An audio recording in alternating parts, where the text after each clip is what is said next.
profession of police and the mental health of the police. And lastly, we will talk about what are the differences that we can see in Malaysian police and the US police.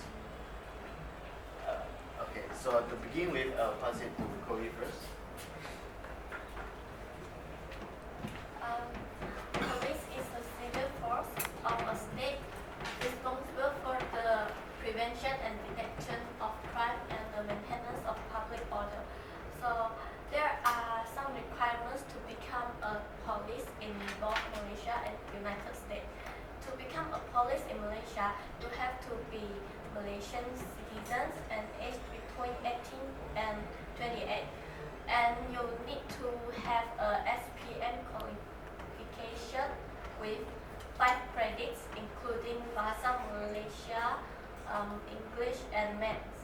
And your height for male, you should be at least 165 cm, and for female, you should be 157 cm. And weight for a male, at least 50 kg and 48 kg for female. And your BMI level should be 19 to 26 for both genders. And no color blindness, and pass the visual test. And of course, no criminal records. And for United States, you need to be United States citizens and at least 19 years old. And you need to at least graduate from high school, and you need to be physically capable, as a valid driver license, and have prior work experience, and you need to be fluent in English, having good moral characters, and no criminal records. And there are many types of police, and their roles are almost the same between both countries. And first, police chief is manage all the department of police officers and detectives.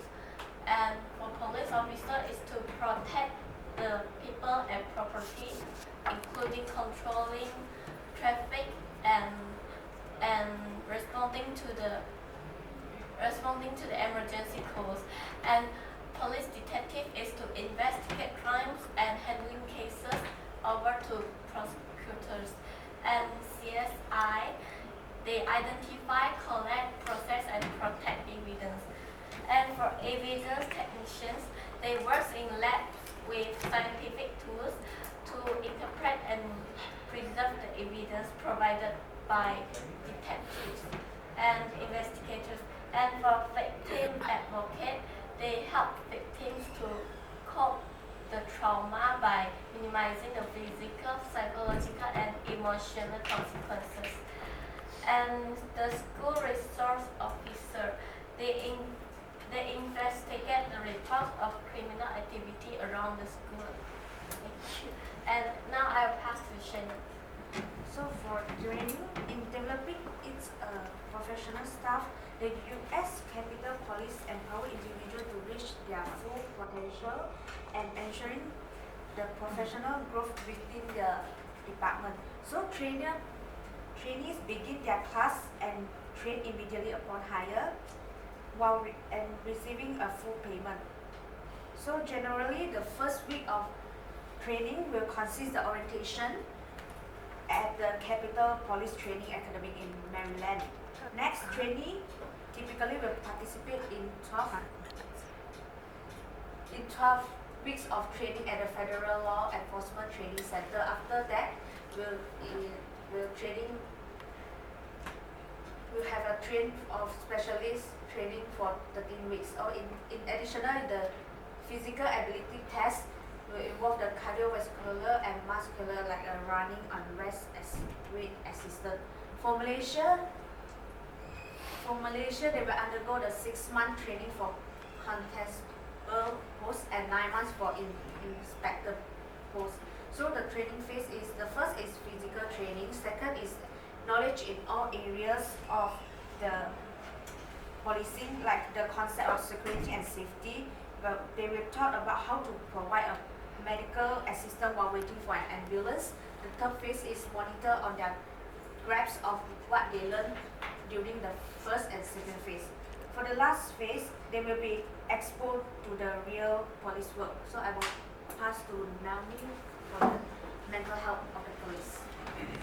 Hi, so I'm going to talk about the mental health of police, because police are still humans, right? So we go through different kinds of mental illnesses. So what are those types of mental illnesses that you can actually find in police?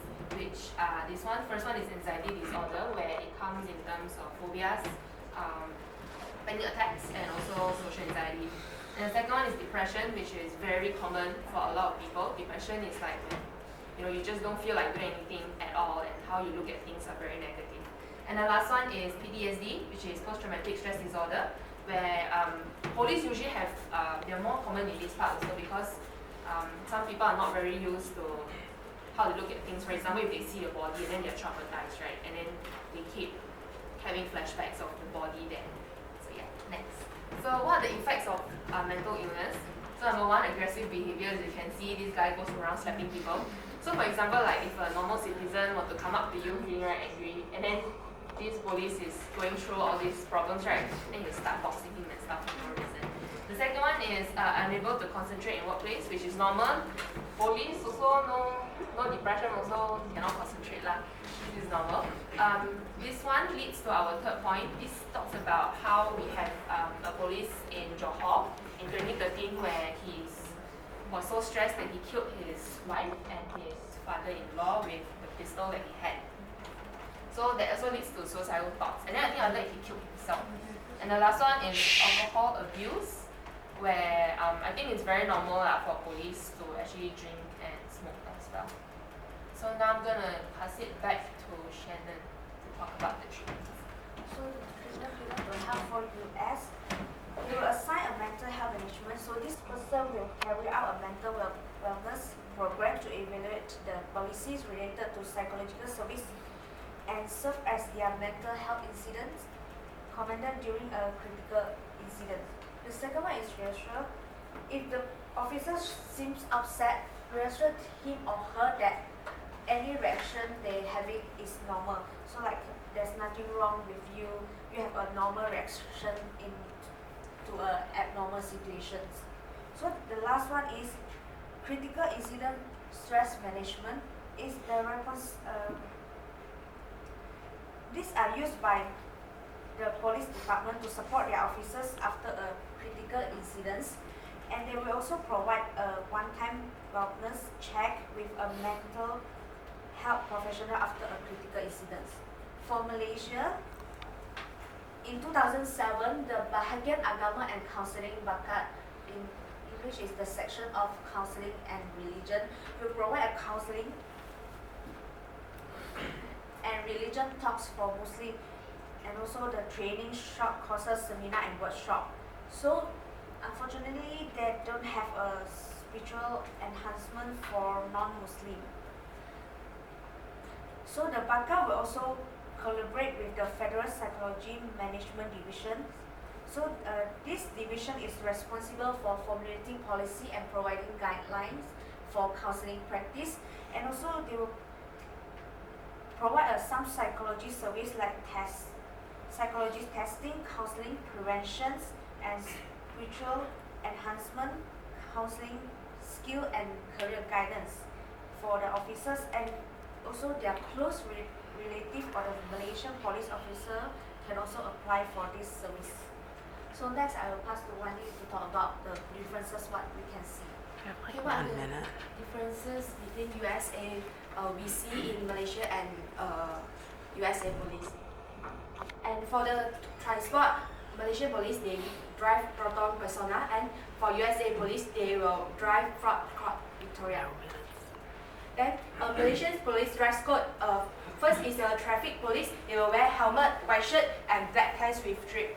And next, the second types of police officer will wear black shirts and long pants. Then third one, Malaysian police will for the cloud controller they will wear like this. And fourth one, for the terrorist fighter they will wear red color caps.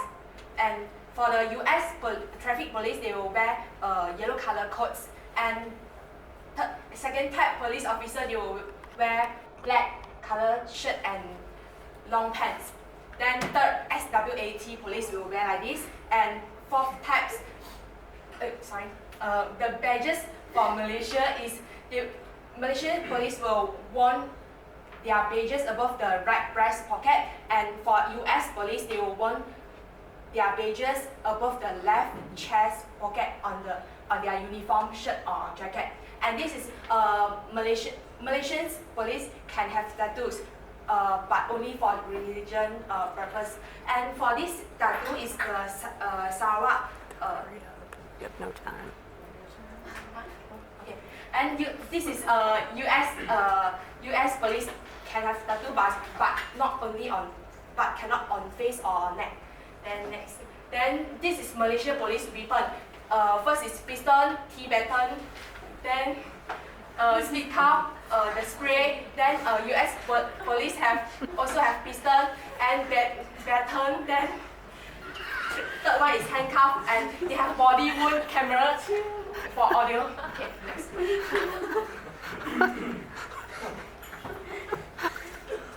So I'll be talking about the conclusion. Alright, as you know, we can see police everywhere in every different countries, and the police officers are the one that represents the civil authority of the government. And they are responsible for maintaining public order and safety, enforcing the law, and investigating criminal activities. So in Malaysia, most of the people that heard about police is about corruption. So what I want to say now is, don't judge a book by its cover. Try to know more about police. They also will have illness and mental illness, sick.